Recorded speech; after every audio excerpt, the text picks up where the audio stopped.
আমরা কি আদৌ হিন্দু আছি এখনো?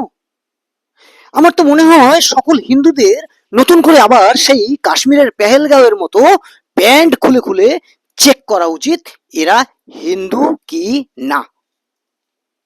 এর পাশাপাশি ভারতীয় জনতা পার্টির উচ্চ নেতৃত্ব এবং কর্মীবৃন্দের প্রতি আমার বিশেষ ক্ষোভ, আক্রোশ এবং অভিযোগের কথা আজ আমি আপনাদের সামনে তুলে ধরব। নমস্কার, নমস্কার। আমি আপনাদের স্নেহের ও ভালোবাসার কবি সুব্রত মিত্র। আজ অত্যন্ত স্পর্শকাতর এবং বেদনার একটি জায়গা থেকে আমি দু চারটি কথা আপনাদের সামনে উপস্থাপন করতে এসেছি। আপনারা ইতিমধ্যে কম বেশি অনেকেই জানতে পেরেছেন, গত সপ্তাহে বৃহস্পতিবারে বাংলাদেশের রংপুরে গণপতি চক্রবর্তী বলে এক ভদ্রলোক, অত্যন্ত নিখুঁত, সভ্য, নম্র, শিক্ষিত ভদ্রলোক, পেশায় তিনি শিক্ষক, সেই গণপতি চক্রবর্তীর টোটাল ফুল ফ্যামিলিকে যেভাবে নৃশংসভাবে তার নিজের বাসভূমিতে হত্যা করা হয়েছে, শুধু গণপতি চক্রবর্তী নয়, এই বিগত দিনগুলোতে, বিশেষ করে এই পশ্চিমবঙ্গে ভারতীয় জনতা পার্টি ক্ষমতায় আসার পর থেকে এবং তার আগেও আপনারা বিগত বছরগুলোতে দেখেছেন যে ওই দেশের অর্থাৎ বাংলাদেশের মাননীয় মাননীয় প্রধানমন্ত্রী শেখ হাসিনার চলে আসার আগে থেকেই যে ধরনের কাজ কারবার, যে ধরনের মৌলবাদী সন্ত্রাস মাথাচাড়া দিয়ে উঠেছে, তার মানে তখনও লাগাতার এই বাংলাদেশে যে হিন্দুদের উপরে একটা গণহত্যা চালানো হচ্ছে এবং সেটা বর্তমানে একেবারেই চূড়ান্ত পর্যায়ে পৌঁছেছে। হ্যাঁ মাননীয় দর্শকবৃন্দ, চূড়ান্ত পর্যায়ে পৌঁছেছে। আপনাদের মনে আছে দীপুচন্দ্র দাসের কথা?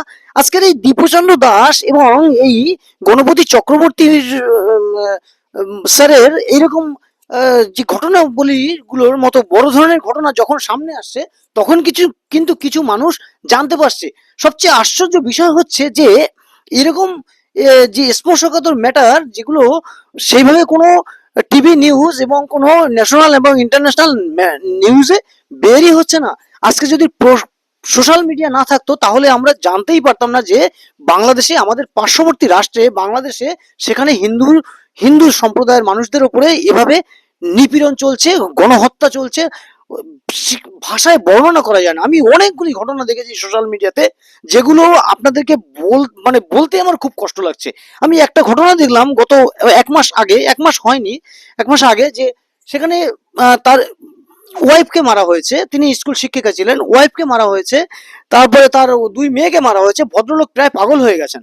আমরা এর আগে দেখেছি শেখ হাসিনা চলে আসার পরে ওখানে দেখে দেখে হিন্দুদেরকে, যে যারা শুভবুদ্ধি সম্পন্ন এবং শিক্ষিত যে যে গোষ্ঠী রয়েছে, সেখানে দেখে দেখে হিন্দুদেরকে জোর করে চাকরি থেকে রিজাইন করা হয়েছে। এবং সম্প্রতি যেটা হচ্ছে, হ্যাঁ মাননীয় দর্শকবৃন্দ, সম্প্রতি যেটা হচ্ছে সেটা ঘর বাড়ি লুটপাট, জমি জায়গা কেড়ে নেওয়া, তাদেরকে নৃশংসভাবে মারা, তাদের যত রকম, তাদেরকে বাংলাদেশ একেবারে হিন্দু শূন্য বাংলাদেশ করে নেওয়ার চেষ্টা হচ্ছে। এখন আমি একজন ভারতবাসী হিসেবে, আমি একজন বাঙালি হিসেবে, এবং আমি একজন ওই পূর্ববঙ্গ অর্থাৎ বর্তমান বাংলাদেশ, যে ওই পূর্ববঙ্গের একজন উত্তরসূরি, এই বাঙালি হয়ে আমার রক্ত, আমার কোনো না কোনো সময় আমাদের ভারতের একটা অংশ ছিল, সেই সুবাদে আমার দায়বদ্ধ, আমি অত্যন্ত ব্যথিত, মর্মিত এবং ক্ষুব্ধ। এই জায়গা থেকে বলবো, ভারত সরকার এবং ভারতের যারা হিন্দু সম্প্রদায় আছি, আমরা যারা হিন্দু সম্প্রদায় আছি ভারতে এবং পশ্চিমবঙ্গে, তারা কি আদৌ হিন্দু নাকি তাদের প্যান্ট খুলে চেক করা উচিত? কেন বলছি এ কথা? কেন কবি সুব্রত মিত্র এই ধরনের স্ল্যাং ল্যাঙ্গুয়েজের মতো করে আজকে বলতে বাধ্য হচ্ছে? হ্যাঁ, যদি তা না হয় তাহলে কলকাতা শহরে একটা মিছিল বেরোলো কি? একটা মিছিল ভারতবর্ষের কোথাও বেরিয়েছে? ভারতবর্ষের মুসলিম সমাজ কি একটা মিছিল বা একটা প্রতিবাদ বা একটা বক্তব্য পেশ করেছে যে বাংলাদেশি হিন্দুদের উপরে এগুলো কেন হবে? তাহলে কি শুধু সম্প্রীতির বার্তা, শুধু সৌহার্দ্যের বার্তা শুধু কি হিন্দুরা দেবে? আপনাদের কি কোনো দায় নেই? আমি এই মর্মে ভারতীয় জনতা পার্টিকেও আমি উল্লেখ করব। হ্যাঁ, আপনাদের দলের তরফ থেকে কি এমন নির্দেশিকা আছে, কি এমন প্রোটোকল আছে যে আপনারা এবং আপনাদের দলীয় এবং আপনাদের সরকার কোন রকম কোন স্টেটমেন্ট এখনো পর্যন্ত দিচ্ছেন না? কেন কেন কেন কেন বলুন? ভারতীয় জনতা পার্টি জবাব দিন, পশ্চিমবঙ্গ সরকার জবাব দিন, ভারত সরকার।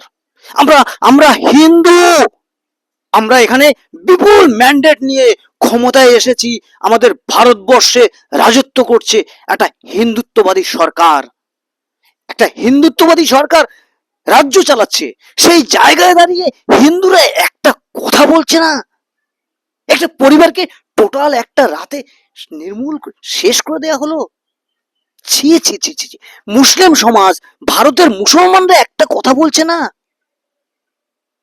এই এই হিন্দু মুসলিম ভাই ভাই একই বৃন্তে দুটো কুসুম। এই আমরা এরকম কুসুম চাই না, চাই না এরকম কুসুম। হ্যাঁ, অনেকে বলবেন হয়তো যে আপনি কবি, আপনি এ ধরনের কথা বলছেন। হ্যাঁ, আমি কবি। আমার জাতির প্রতি, আমার ধর্মের প্রতি, আমার মা বোনের প্রতি আমার দায়িত্ব আছে, আমার দায়বদ্ধতা আছে, যন্ত্রণাটা আমাদের আছে। কি কারণে লক্ষ লক্ষ কোটি কোটি লক্ষ লক্ষ মানুষকে ওই সোনার বাংলা থেকে শস্য শ্যামলা সুজলা সুফলা বাংলার মাটি ছেড়ে এই ভারতবর্ষে এসে বাঙাল বাঙাল আখ্যায়িত হয়ে লজ্জায় মাথা কুটে বস্তিতে এখানে ওখানে গৃহ শূন্য হয়ে, শূন্য থেকে জিরো থেকে লড়াই করে বাঁচতে হচ্ছে?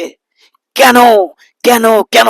এই মৌলবাদীদের আচরণের কারণেই, এই মৌলবাদীদের। আর বাংলাদেশ সরকারকে বলবো, হ্যাঁ, জিয়া পরিবার আপনাদের যে কাণ্ড কারখানা সেই কবে থেকে দেখে আসছি, শেখ মুজিবুর রহমানের হত্যাকাণ্ড থেকে আজও পর্যন্ত আপনারা যখন যে অবস্থায় সরকারে ছিলেন, আপনারা কিন্তু গঠনমূলক পদ্ধতিতে বাংলাদেশকে উচ্চ স্থানে নিয়ে যাওয়ার চেষ্টা করেননি করেননি করেননি, যেটা আওয়ামী লীগ গভর্নমেন্ট করেছিল, করে দেখিয়েছিল।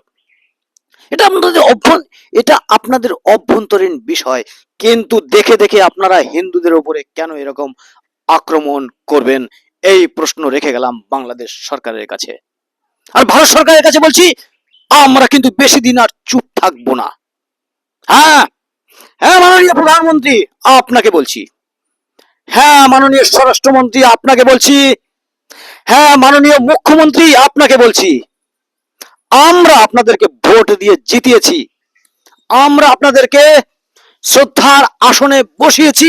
আমরা ভারতবর্ষের বুকে হিন্দুরা মাথা উঁচু করে বাঁচবো বলে। সেখানে ভারতবর্ষেও ভারতবর্ষেও স্লোগান ওঠে, তেরি ভারত টুকরে হোঙ্গে, ইনশাল্লাহ ইনশাল্লাহ। কাদের ইন্ধনে? বুঝতে হবে এদের সাথে এই বাংলাদেশি এই ধরনের যে মন মানসিকতার বিশাল বড় একটা র্যাকেট, তাদের সাথে যুক্ত নেই তো। তাই আমি মনে করছি এটা শুধু হিন্দুদের সমস্যা নয়, এটা সনাতন ধর্মীয় ভাবধারায় অর্থাৎ বিশ্ব মানবতায় যারা বিশ্বাসী সকল মানুষের এটা সমস্যা। তাই এই সমস্যা নির্মূল করতে আমাদের বদ্ধপরিকর হতে হবে, এবং ভারতবর্ষ যেন পৃথিবীর ইতিহাসে বিশ্ব মানবতায় চূড়ান্ত শিখরে দাঁড়িয়ে আছে এটা প্রমাণ করতে পারে। এটাই আমার আশা, এটাই আমার প্রত্যাশা ভারত সরকারের কাছে, ভারতের জনগণের কাছে, এবং বিশ্বের সারা পৃথিবীর এমনকি বাংলাদেশেরও শুভবুদ্ধি সম্পন্ন মানুষের কাছে এটাই আমার দাবি, এটাই আমার প্রত্যাশা, এটাই আমার চাওয়ার, এটাই আমার পাওয়ার। যাই হোক, আজ বক্তব্য এখানেই শেষ করছি। বন্দে মাতরম। মেরা ভারত মহান। জয় হিন্দ। নমস্কার।